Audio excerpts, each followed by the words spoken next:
sëñ Hamidou ñu ngi lay nuyuwaat di la ziar bu baax a baax di bégge mbokki taalibe yi nga xamante ne ñu ngi ñuy topp di safoo liggéey bi tey nag xasida gi ñu leen indil mooy xasida Matlabu Chifa yi daal ciy jël ñaari bayit yoo xamante ni sëriñ bi mi ngi ciy soññee suñu diggante mu cay wax wajjal xulubana ala tawadudi bila tanazuin wala taxaasudi sëñ Tuubaa di wax ci ñaari bayit yooyu ni yàlla nañu defal suñuy xol ñu daal di doon ku soppante doon ñoo xamante ni dañuy bëggante comme na ko yàlla waxee woon ci alquran wa jaala baynakum mawadda wa rahma ñaareelu bayit bi sëñ Tuubaa di ci wax nag ci lu dul ñu bañ a xëccoo ak bañ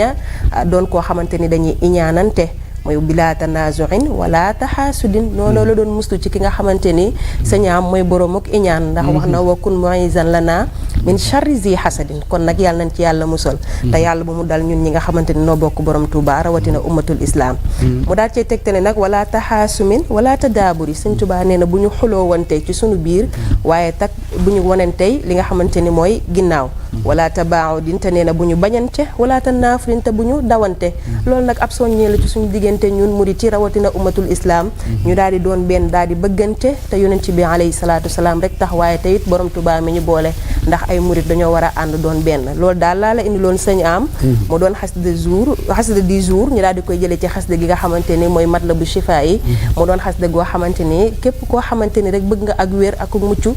dee ko jàng ndax sëriñ bi moo ko wax dee ko jàng ngoon di ko jàng suba boo bëggee li nga xamante ni mooy takkook ak wér kon xasida gaa ngi noonu ñu ciy bëggal mbokki taalib yi yëpp rawatina ahlu xasaayit sëñ am jërëjëf soxna maam Bousso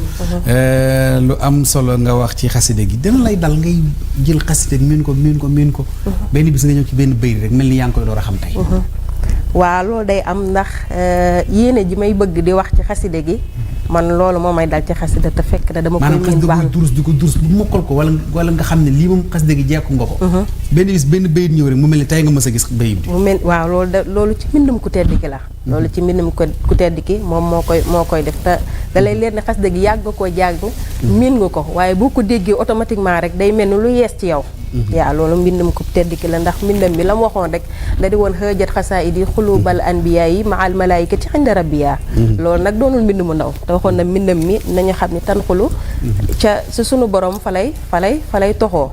kon nag dañuy ñaan ci barke Cheikhul Khadim yàlla fayal nu ko ndax moom sëñ Tuubaa kenn la sëñ Tuubaa moom kenn la mbindam mi nga xamante ni bind na ko na ñëpp xam ni ngir bëgg gaañu jariñu rek bokk na ci li tax mu bind ko ndax xasida gi ñu doon waxtaanee xasida ak du'a la tawasul la waaye tamit xasida ak du'a la boo xoolee ci biir yi yim ci ñaan yépp ak tamit am na soññee bu nekk ci biir Matlabu Chifa yi dafa mel ni sëñ Tuubaa doon def benn discours rek ci nu ñu war a àndee ba ci population bi ba ci mujtama bi yooyu yëpp indi na ko sëñ am xasida gi daal loolu la làmboo dëgg la macha allah jërëjëf soxna Mariama Bousso ñu am mbégte mu ci moom bu baax a baax kon ni ñu daw mooy dem ba New York dëkkub sëñ Abdoulaye Diop Bichri fekk fa sëñ maam Cheikh Anta Samb ñu di ko ziyaare bu baax di ko ndokkeel ci jotaay yu am solo yi am foofu sëñ maam Cheikh dañuy daal di àndandoog moom ci élément bi dellusiwaat ci plateau bi